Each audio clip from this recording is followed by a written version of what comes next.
کەناڵی ئاسمانی پەیام وەک کەناڵێکی ڕەسەنی کوردی و پابەند بە بنەماکانی ئاینی پیرۆزی ئیسلام هەمیشە لە بەرگری مانەوەی ڕەسەنایەتی دابوونەریتی کوردەواری بووە و لەو پێناوەش لە ڕێگای بەرنامە و راپۆرتەکانیەوە دژایەتی هەموو ئەو هەوڵە نامە و دزێ و نەزۆکانەی کردووە کە بە لێشاودا هاتی وڵاتیان بۆ خرج دەکرێت و کۆمەڵگایان پێ بەلاڕێدا دەبرێ. ئەو ئیلحاد و ئەفکاری مثلیەت و هاوڕەگەزبازی و تریاک و فلان و بێوان بەڕاستی دەبێت ڕوبەڕووبنەوەیشان هەبێ پێپەیام ئەوەی دەکا شتێکی زۆر گەورەیە لەو مەیدانەیدا. دووەمینش لە ناوە خۆی مسلمانان هەندێک ئەفکاری زۆر تند هەیە کەوا بە ناوی ئیسلامەتی و مسلمانەتی هەندێک ئەفکاری تند بە غەڵەت ئیسلامەتی لە خەڵکی تێدەگەین، یان هەندێک ئەفکاری زۆر شل هەیە کە ئیسلامەتی لە خەڵکی تێدەگەین کە وەکەذالک جعلناکم ئومەتەن وەسەطەن، پەیام ئەوەی گرتیە بە وەسەطیەت خەڵکی لە دینی خوای گەورە تێدەگەینی، لەوەش زۆر شتێکی گەورەیە.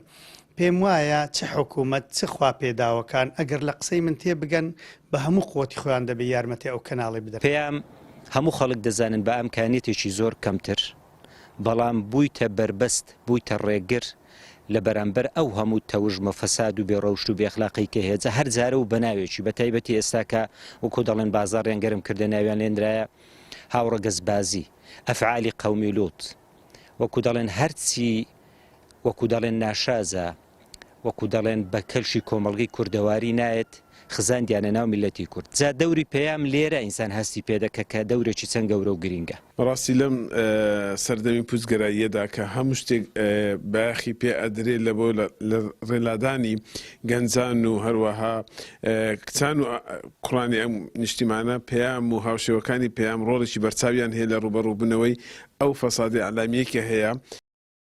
لە سەردەمێک کە زۆرێک لە کەناڵ و ڕێکخراوی حیزبە عەلمانیەکان بابەتی ناشازی وەکو جێندەر و هاوڕەگەزبازی برەوی پێدەدەن و خەریکی هاوردەکردن و هێنانی نەریتی نامۆن بە کۆمەڵگای کوردی، بەو هۆیشەوە دەیان کێشەیان ڕوبەڕووی خێزانی کوردی کردوتەوە.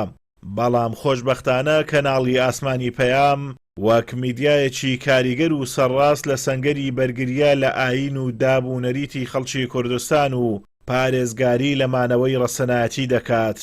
هاوڵاتیانی شانازی بە کەناڵی پەیامەوە دەکەن. زۆر جێگای خۆشحاڵی بەڕاستی کە میدیایەکی وەکو پەیام کە لەو سەردەمەکە ینی زۆرێک لە میدیاکان لە هەتا وای لێ هاتۆ سۆشیال میدیا خەریکی بەلاڕێدابردنی کۆمەڵگەن میدیایەکی وەکو پەیام بە شێوەیەکی کاریگەر بە شێوەیەکی ینی لە سەنگەری میلەت لە سەنگەری بەها بەرزەکان ڕەوشە جوانەکان نەریتە ڕەسەنەکانی کۆمەلگەدایە. هەم پەیامەکە ناوی بخۆیە کە پەیام ئەو پەیامە هاتیە دژ بە ئەو شتە نامۆ و نەشازانەی کە نێو کۆمەڵگەی کوردەواری وەکو دیاردە سەریان هەڵدا. ئێزە هەر دیاردیەک بی هەر شتێک بی کە نامۆبی بە کۆمەڵگەی کوردەواری خۆمان کۆمەڵگەی ڕەسەنی کوردەواری تاسە ئێسقان هەم ڕەسەنایەتی کوردەواری و هەم ڕەسەنایەتی ئیسلامەتیش هەیە.